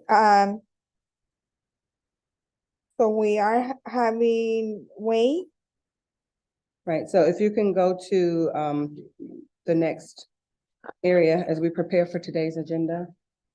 I am. I just. After the Pledge of Allegiance, it says, all right, we are preparing for today's agenda. I have few announcements. Thank you to everyone who participated in the Blind American Equality Day event at the Lighthouse Works. For me, I wanted to share that it was a beautiful experience because I want to know, how to help and support others that have special needs. So for me, it was important to be there. When they put the blindfolded on me, I started walking and I was okay because somebody was taking me. And then I was going down the stairs, I was holding myself with the rail. And then when I stepped all the way down, that I didn't feel it anymore, it was very scary to me. I was walking and putting my hand up, like trying to find something else to hold on to. So, I mean, I will definitely invite you to be with us next year. It's a great opportunity and to show support for the people that are like, my heart was out, to all these people with all the stories. And I am hoping that definitely we could find ways to offer a better service to our community. All right, Channel 9 did a really good job covering the event. I believe there is a quick video. Understanding of the challenges faced by people who are blind or visually impaired. They gathered yesterday for an event called The Blind Experience. Channel 9's Kim McRae breaks down the call for more accessibility. Tom Babcock likes a good conversation like most people, but unlike most, he can't see who he's talking to. I miss looking at people's faces and their expressions, but now I've learned to hear them. Babcock lost his vision 6 years ago. He says he misses the simple things in life he took for granted. I really miss driving. I really miss being able to get up and go when I want to. In honor of Blind Americans Equality Day, community and city officials gathered at Lighthouse Central Florida. The organization is the only nationally accredited nonprofit offering a comprehensive range of vision-specific rehabilitation services in Central Florida. To gain a better understanding of the challenges persons living with blindness face, it held the Blind Experience.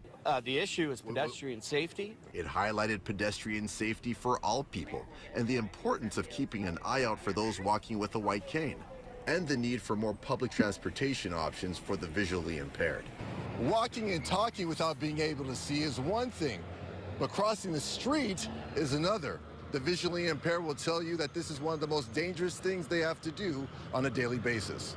Crossing streets is a kind of a scary moment because you got to listen to traffic. There is also a call for more audio crosswalks like this one in front of Orlando City Hall on Orange Avenue. Audio pedestrian signals would make life a lot easier for us that live downtown. Babcock even taught me how to properly guide a person who is blind. He says everyone can do their part. We can make that better here. We can make Orlando a much better, safer place. In Orlando, Q McRae, Channel 9, Eyewitness News. What is it about competition?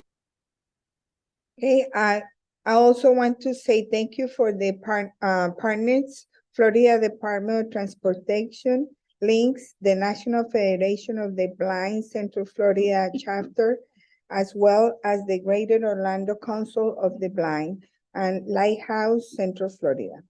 I also like to recognize the staff for serving in the planning team.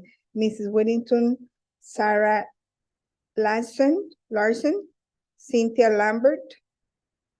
I definitely want to recognize Mrs. Marilyn Baldwin. She served as the moderator for the event and did a remarkable job as always. Marilyn, would you like to share anything from that event? I just want to thank the staff of Metro Plan because without them, the event really could not have happened.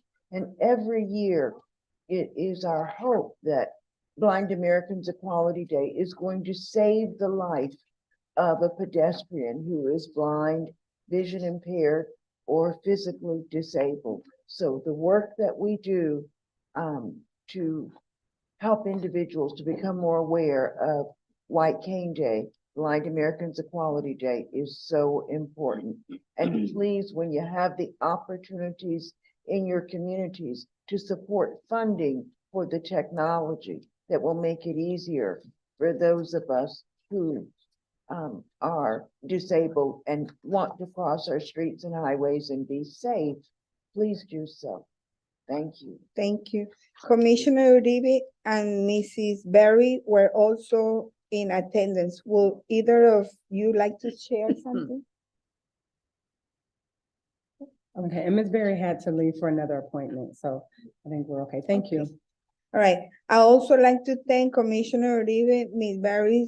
Berry, Ms. Campbell, and Mrs. Miley for attending the FDOT Mobility Week Swamp Demonstration Project last week. I understand the event was an overwhelming success. Again, I'd like to thank staff and our links partners for a hard work putting the event together. These are very important in making sure our transportation system is accessible to people of all abilities. Lastly, congratulations to Mrs. Marilyn Baldwin. She is a recipient of the first Nancy Burgers Hall Award. This is an advocacy award from Disability Rights Florida and Access to Vote Florida, and is presented in recognition of advocacy for people with disabilities. Congratulations, Marilyn.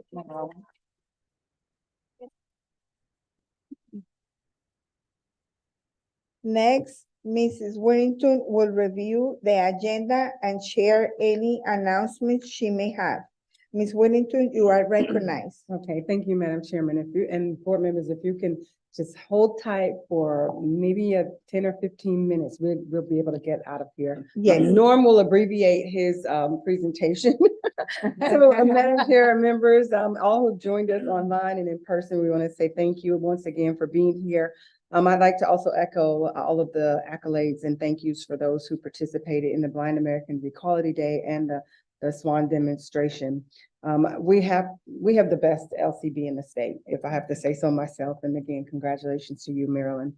We have a new staff introduction. Ms. Maria Padavani joined the finance team as fiscal manager. She comes to us with over 15 years of government accounting experience and from the city of Orlando. And she would have been in the room today, but we have her busy taking care of the finances of Metro Plan Orlando. She is also the one who will be submitting all of our invoices for the work that you do here in the LCB. You probably heard the news that Brightline began service on September 22nd. They're currently running about 30 trains a day between Orlando and Miami. We invited a member of the Brightline team to be here to make a presentation to you today, but they are just so busy making presentations all around the community. We've had to remove that item from the agenda, so that will save us a little bit of time. And we will invite them to be here in February. I actually have a trip down to Fort Lauderdale planned on Sunday, so I'll be able to give an overview of how that experience went. Earlier this year, we had our federal certification. This happens every 4 years. I'll just let you know that it was a glowing report, and we are just so proud of the work that Metro Plan Orlando does. Many noteworthy practices came from that, and we want you to be proud as well, because at least one of those noteworthy practices came from the work that you do here as the TDLCB. In September, Metro Plan Orlando approved its 2023 apportionment plan. This is done every 10 years following the census. There were some modifications that were made to the Metro Plan Orlando board, including a new appointment for Orange County, a new seat, a new voting seat for the city of St. Cloud, and one new non-voting advisory seat for the Orlando Executive Airport. The board's apportionment plan has been transmitted to FDOT and for the governor's review and signature. We want to make note of a very important event that we're starting to promote. So we ask you all to mark your calendars for the first installment of our Vision Zero Central Florida Safety Series, a speaker series, which is, it'll take place on Wednesday, November 15th from 9:30 a.m. to 10:30 a.m. Uniting on a Quest for Zero Traffic Deaths is a virtual event that honors World Remembrance Day for road traffic victims, a high-profile global observance to remember the millions who've been killed or seriously injured on the world's roads, and to acknowledge the suffering of all afflicted. We will also have Metro Plan Orlando staff to share what Vision Zero Central Florida is and what we're doing in the region to help eliminate traffic deaths on our Central Florida roads. Registration is open, and we have flyers that we will send out to you in case you are interested and would like to participate. We have Mike Wilson here for a quick safety moment, and we will be able to continue with the agenda immediately following his safety moment. Thank you, Virginia. Good morning, board members. So in keeping with some earlier discussion, pedestrian safety is our topic for this month.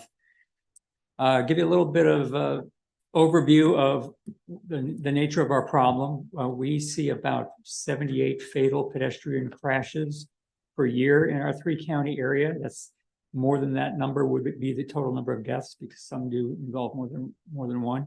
And you can see that it's more than a quarter of our traffic deaths are these pedestrian crashes, and then over 160 serious injury crashes as well. Over 80% of the deaths and over 50% of the serious injuries happen at night.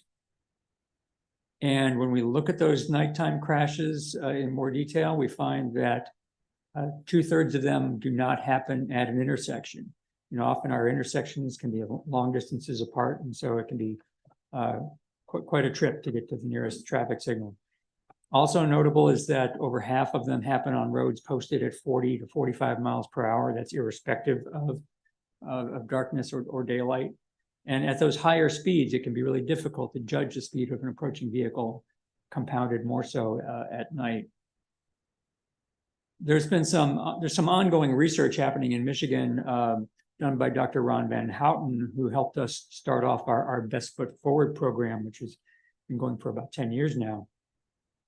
And he has been looking at pedestrian and bicyclist crashes at night, and they've actually gone out to the crash locations with light meters to find out what the actual illumination was like. And even on roads that had street lighting, they found that very often the pedestrian or cyclist was in a dark hole and were not very well lit. So that speaks to two things that we need to focus on. One is, how well do we light our roads? Are we doing an adequate job of that? But then also, when we are all out there on foot and we have to cross a dark road at night, and it is too far to get to that nearest traffic signal, you know, what can we do? Well, a fairly simple thing is go to the nearest traffic light that lights up the road, so that you know, we have a better shot at being seen. But you know, also we just about all of us carry a light these days, and it's usually right there in our pocket and pretty easy to get to. So you know, we can pull that out, and you can see it's pretty bright, and can get the driver's attention. So that smartphone can come in handy. So that concludes my safety moment for this morning, and I'd be happy to take any questions. Anyone has a question?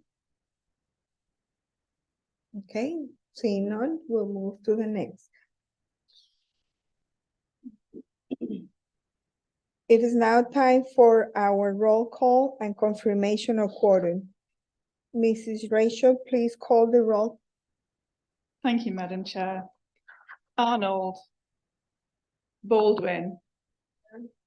Bates. Here. Berry. Campbell. Yeah. Castano. Here. Delano. Here. Gressick. Hickling. Here. Jennings. Colon for Kirsty Ledgerwood. Here. Amelia. Olds. Here. Olson. Present. Radka. Racy. Smith. Stone. Here. Uribe. She left. Witt. Zubritsky. Here. Madam Chair, that concludes the roll call. We do have a quorum. Thank you. It is now time for public comments on the action items. This is the first of two opportunities for public comments. Public comments on action items are here before action is taken at the beginning of this meeting, and comments that are more general will be heard near the end. Comments may be made in person on or online by those joining us via Zoom. Please, people wishes to comment on action items in person must complete a speaker introduction card. Each speaker is limited to 2 minutes. Members of the public joining us virtually who wish to speak will use the raise hand feature on the Zoom screen. If attending by phone, you can hit *9 to raise your hand and request to be recognized. When you are called, staff will unmute your microphone and will ask you to state your name and contact information for the record. Ms. Lisa, is there anyone online wishing to comment on an action item? Madam Chair, there are no hands raised online and I have no speaker cards from the room. Is there anyone from public wishing to speak in person? We have no comment cards, Madam Chair. Okay, let's move on to action item. Mrs. Whittington, you are the presenter for each item. All right, Madam Chair, the next few items should go very quickly. The first, we have the August 10th meeting minutes from the TDLCB that are presented, and if there are no changes, we'll ask for your guidance and a motion to approve those. Is there a motion to approve minutes on August 10th? Smith, I move the motion. Second, Wayne Olson. Motion from Mr. Mr. Smith. Calvi and second from Mr. Olson. Mr. Wayne also. Is there any discussion? Okay, it has been properly moved and second. All those in favor, please say aye. Aye. Any opposed, say aye. The motion passes. Okay, Madam Chair, if I can move on to the next. No. Oh, okay. All right. Okay, if I can move on to the next one. In your packets at tab 2 are the proposed meeting calendars and schedules for both the Quality Assurance Task Force and the TDLCB. The Quality Assurance Task Force were not able to meet due to a lack of quorum at their last meeting, but their schedule is presented today for your approval, and we look forward to that. Okay. So do I go to the same process? Is there Yes, any same motion? process. Okay, is there any This is for motion to approve the minutes? So moved. This would be Okay. for the schedule, Madam Chair. My apologies. The meeting schedule. Okay, I make a motion that we approve the proposed QATF and GDLCB meeting schedule. Thank you. is there any discussion? Okay, it has been properly moved and second. All those in favor, please say aye. Any opposed, same sign. Okay, the motion passes. Madam Chair, presented today is review and approval of the annual expenditure report. We have met the requirements of the Commission for Transportation Disadvantage, and we look for your approval today. Okay, is there any motion to approve the minutes for August 10? Madam Chair, this is for the annual expenditure report. There was a carryover on your script, and I apologize for that error. Okay, so This is for the annual expenditure report. this is for the annual, okay, so I'll just go here. Is there any motion? So moved. Second? All those in favor, please say aye. Any opposed, say same sign. The motion passes. The next, Madam Chair, is the same need for review and recommend the approval of the annual operating report, which has been submitted to the Commission for Transportation Disadvantage. So your motion would be for the approval of the annual operating report. So moved. Okay, second, Second. is there any discussion? It has been properly moved and second. All those in favor, please say aye. Any opposed, same sign. The motion passes. Okay, and lastly, the review and recommended approval for the membership changes for the LCB. Ms. Nika Berry would be reappointed for another 3 years as a citizen advocate. Ms. Wendy Ford will be coming on to the board as the representative of the Area Agency on Aging, and a seat that has been vacant for a little while now. Mr. Luis Nieves Ruiz will join as the Sunrail Customer Advisory Committee Chair. Each of them have received their orientation and are eager to join the board with your approval today. So we look Move forward- approval. Thank you. Okay. Is there any discussion? Okay, it has been properly moved and second. All those in favor, please say aye. Aye. Any opposed, same sign. The motion passes. And lastly, Madam Chair, each year we are responsible for conducting a community transportation coordinator evaluation. Part of that evaluation is the review of comments that are received from the public. And the way that we receive those comments is that we send out a survey each year. That survey is, the previous survey is in your packet at tab 5.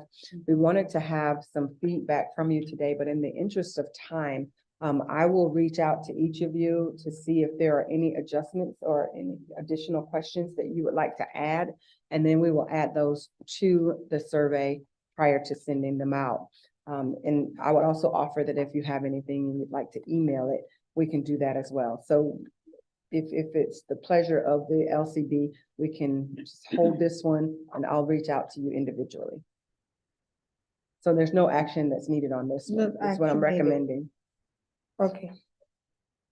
So this was the last one, right? Yes, we're gonna Okay. go to presentations. Presentation, yes. So, Mr. Nord Hickling will present the Community Transportation Coordinator updates.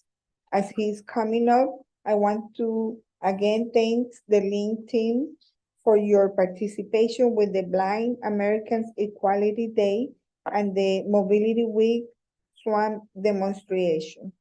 Mr. Higley. So we're gonna go really, really fast here, so. It's a long agenda, but we'll make this happen for you. I know you've already- Can you turn your mic on? That's how fast I was gonna go. so you can't even hear me. Okay. Mayor, come on now. Yeah, I was trying to help. Okay, so let me restart. I'll be back now. Anyways, quick overview. We have some really cool things that we've been working on. We are very, very busy. Not only just showing off around the local area, but we've been showing off to the country too. And I'll show you a little bit about that, talk very quickly about. But just as an overview, last 2 months, we've been over 50,000 trips and we are growing. As of yesterday, we had like 2,700 trips for the day, and that is a pretty healthy Wednesday, and that is growing. Today, we're looking at 2,400 trips. So just, a year ago, we would be looking on a Wednesday, maybe 2,200 trips and maybe 1,900 on a Thursday. So you can see folks are, they're well past the COVID. They're wanting to go out and move around. And so we are dealing with that. But the on-time performance, you'll see that in a minute, is a very positive direction. It is getting better. We also are looking at our late trips. We break it down by different categories of minutes. And that is down. We've reduced that between September and versus August. We're actually less late trips in each of the categories. So that's a good thing. We have a high call volume and it's getting higher all the time. As far as the paratransit vehicle availability, a lot of issues with the parts and service because we got an older fleet, as we've talked about in the past. But the good news is we do have some hope. We are starting to procure some new vehicles. So as far as trips goes, you can see well ahead in 2023 where we were in 22. And I think when you see 24, you're going to see that even going up higher. So you can see the last 2 months for August and September, and we are on track to do that again for October and November. On-time performance, again, at the highest level that it's been all this past year, or past until the first of the year. So that's going in a positive direction. Calls, still a high number of calls. We got 57, almost 58,000 calls coming into our call center. Average speed of answer was 6 minutes, and we are working our call center folks. They are doing heroic job in trying to answer 50, 60 calls every day when they're assigned. And so it is tough duty that they have, but they do a great job. And I know we get frustrated and we recognize that too. We're not denying it. Having to wait on a call. A lot of what we talked about is knowing where the ride is. Of that 57,000, I can tell you, or 58,000 calls that came in, 40% of those were asking, where's my trip? So that just shows you. And when you have to wait 10, 15 minutes, obviously it makes it even longer. Not only do we just do the TD trips and the ADA trips, but we also are the coordinated transportation agency for this area, as you well know. And so we have coordinated agencies that we work with. So here are just a list of some of the human services agencies that we work with. Now, they help us out because they provide rides for a very specific clientele that they take care of, and they know how to take care of much better than we might be able to. But they also then, because we support them, they are making those trips, and then they're not on the regular TD system or the transportation system access links. So it is a mutually beneficial arrangement. They can take the contract that they have from us, and then they can show that and they can get grants off of it, and it helps them out a great deal. So just great organizations doing, in my feeling, they're doing God's work out there for what they do. And we really do are proud to be associated with them. This is a technical tour that we did. APTA, which is the American Public Transportation Association. It is the international organization that brings, that came to Orlando here just in the past month, first part of October. And we did a technical tour of our LB McLeod facility. And you can see we had a good trip. That was one of 4 presentations up there in the upper right, you can see. So we had a lot of people coming through, and we actually had to split them up and talk about how we do our how the business model works, how many trips we do, the maintenance, the dispatching, the scheduling, the whole, et cetera. And so it was fun to share that experience. And the companies across the country are having the same type of issues as we heard today. So we're in good company, but because it's a challenging mode of transportation. Challenges, we got procurement authorization for up to 70 new vehicles. We have procurement in place right now going forward for 30 of that 70. We're looking at funding for another 20 on top of that. So it should hopefully during this fiscal year have a grand total of 50 vehicles that we're hoping of the authorized 70. And I just want to make a point. I didn't get a chance to talk in the public forum there. The vehicles that the folks had the concerns about are not Lynx vehicles. They are part of the fleet that one of the vendors being used by Transdev currently operates. So we're going to have to go address those. But we did not buy those vehicles, nor did we procure those. So these are the vehicles. These are the big ones. These are the ones that can allow, like the lady asked about the scooter that she had and the bigger ramps and things of that sort. So yes, we make very clear in our specifications to accommodate those types of customers that have those needs. So I definitely wanted to clear that up, that we will address though what the vendor is operating to make sure that we don't continue to have problems going forward. We have FDOT came in and did inspections first part of the last week. I'm glad to say that we got good reports on that. So we're just waiting for the official notification. What they do is they come in, look at a small number of vehicles, make sure we're maintaining them in a proper manner. Sounds good. Quality of service. We are out there going to dialysis centers and we are checking how people are being dropped off, how they're being picked up, and talking to those staffs out there. And we're going to increase that compliance effort to make sure we don't have some of the concerns that you heard today. So that is one way that we're going to go do some corrective action there. Talked about the coordinated agencies, the monthly reports that we do. Now the technology integration. And I know I'm going really, really fast, so I apologize for that, but trying to get you out of here before 3 o'clock this afternoon. I was going to joke and say I was going to have you out before the rush hour. But anyways, technology integration. I'm a little baffled, I'll be honest with you, as to we just did a map upgrade on all the MDT. So we're going to have to look at that and see where that concern about the GPS part of it not working appropriately. So because we knew we had that problem, we've had it in the past, as Commissioner Uribe said, we thought we had addressed it. We've gotten good feedback that we had addressed it, but obviously that concern is still coming up and et cetera. Plus, there is a mobile app that Transdev has that we are still working to get that out. I think they talked about it the last time they were here. We still need to get that into a beta test. That will help a lot of individuals to be able to track where their individual trip is without having to make a call. So we're still working, trying to coordinate getting that out.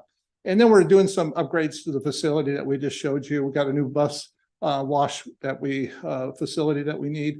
We're upgrading the fuel system to turn vehicles around faster. And also we are putting in generators because we want to make sure that during hurricanes and those types of emergencies, we're going to continuously be operating because that's just absolutely necessary to be a life-sustaining type operation.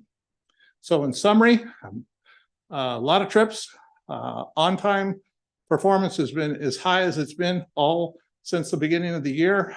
We got new vehicles coming on board. Maintenance team has reduced the number of vehicles that are down for service, which is a good thing. We're still challenged because of the age of the fleet, but as we start having money and can replace old vehicles with newer vehicles, you'll see that maintenance go down even more, which is a good thing. We have been very busy working out there with the community, like you said, even with Sheila Young and the Greater Orlando Council for the Blind. We took part on a Saturday meeting with them, just kind of talking about the things that are going on. We were out there with the blind experience, and I just would close with that. There's a picture of our vehicle, all washed up and pretty, and we were very proud to support. So with that, I'll take any questions, and I know that was fast, but hopefully I covered the things that you wanted me to cover.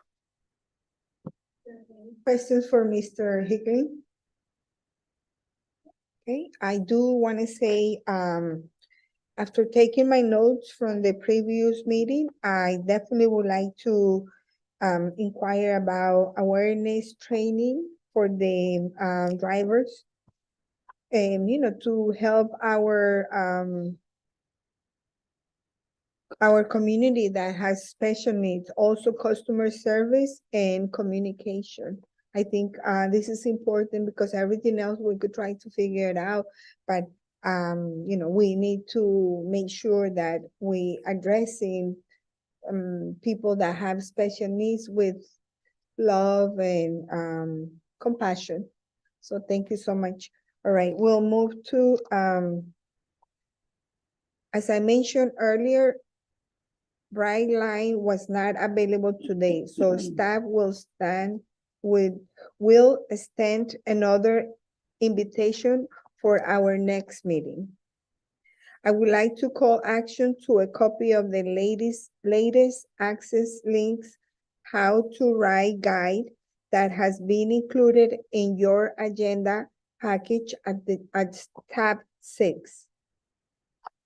It is available on Link's website in both English and Spanish. I also have a planning grant update, tab 7, report of operations payment, tab 8. Okay, we are now at member comments. Are there any comment members who have any final comments? Okay, Madam Chair, we do have one hand. We do have one, okay. I'm sorry, I didn't see you. Just really quick, I just want to know if for the how to ride guide, are we considering putting that in Creole? Because we have a huge Creole population in Central Florida and that's needed as well. We can get with the Links marketing team. They're the ones who produce that. So between Norm and myself, we will request and see. It may be something that if it's available online, it may be able to be translated with a button. Okay. Just not sure. That'll help. Thank you. Thank you. Okay, we have now reached the second opportunity for public comment. Comments here at this point in the meeting are more general in nature, similar to the first public comments period. Comments may be made in person or online by those joining us via Zoom. Members of the public joining us virtually who wish to speak will use the raise hand feature on the Zoom screen. If attending by phone, you can hit *9 to raise your hand and request to be recognized. When you're called, staff will unmute your microphone and will ask you to state your name and contact information for the record. Ms. Lisa, is there anyone online wishing to comment on the action items? We have one hand raised, and that's Miss Joanne Canellis. Hi. Hi, I'm Hi. Joanne Canellis. My address is 324 Claremont Avenue, Lake Mary, Florida, 32746. Can you hear me okay? Yes, we hear you. Good. Can the people with the sign language also hear me also? The people too? Joanne, you can proceed with your comment. They were here, for the person that they were here for has left. Oh, okay. Okay, thank you. Yeah, we need a 24-hour bus and train service, including holidays, weekends, and nighttime. And also, we need to have the bus service also at South Country Club Road as well. We need the bus stop over around Estella Road as well, like I mentioned earlier too. And the ones down there over at the Oviedo Boulevard. I'm sorry I didn't mention it earlier. And that's by the swimming pool I've been swimming at. Oviedo Aquatic Center. You already got the bus stop there. And we need the bus stop need to be over at the Lake Mary Prescott as well. You know where that is. It's on a map, you know. Okay? And we need this 24 hours bus service every 15 minutes for all services and all everyone. Okay? Please, thank you. Thank you. You're welcome. Rachel, is there anyone from the public wishing to speak in person? I have received no comment cards, Madam Chair. All right, thank you. There is any submitted by email or phone? No, Madam Chairman, we did not receive any additional. Okay, our next meeting is February 15, 2024. It will be held here at Metroplan Orlando at 10 a.m. If there is no other business before us, thank you for joining us. We are adjourned. Happy holidays, because I know we're not gonna see each other until February. I wish you the best to all of you. God bless you. To you as well. Thank you.